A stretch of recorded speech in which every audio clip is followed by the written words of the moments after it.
Magandang araw po sa inyong lahat. Today is January 11, 2024. It's a National Baptist Day celebration, Republic Act 11897. Congratulations to all the Baptist members all over the Philippines. Kasama na po ako. I am a pastor of Lighthouse Bible Baptist Church, Manawag, Pangasinan. And let's pray for the celebration today. Nawa ay magtagumpay ang lahat ng magse-celebrate ng kanya-kanyang celebration ng National Baptist Day sa buong Pilipinas. At nawa marami makakilala sa Panginoong Kristo at tanggapin nila si Jesus na maging kanilang Panginoon at tagapagligtas.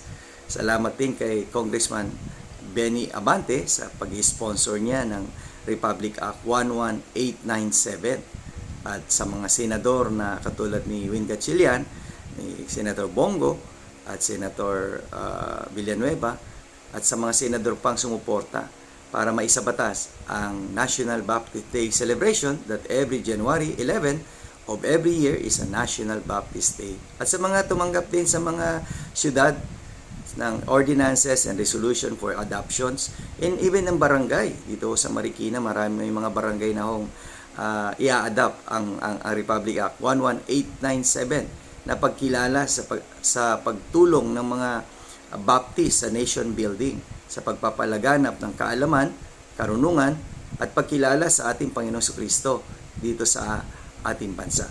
Kaya on behalf of my church at the Lighthouse Bible Baptist Church, Manawag, Pangasinan, happy National Baptist Day celebration.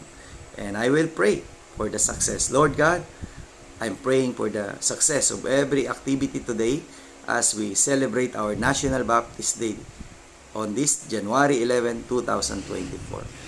And we are praying that you will continue to use us according to your purpose as we help our nation building. In Jesus' name we pray. Amen. See you again tomorrow sa ating Strong Family Prayer and Exhortation.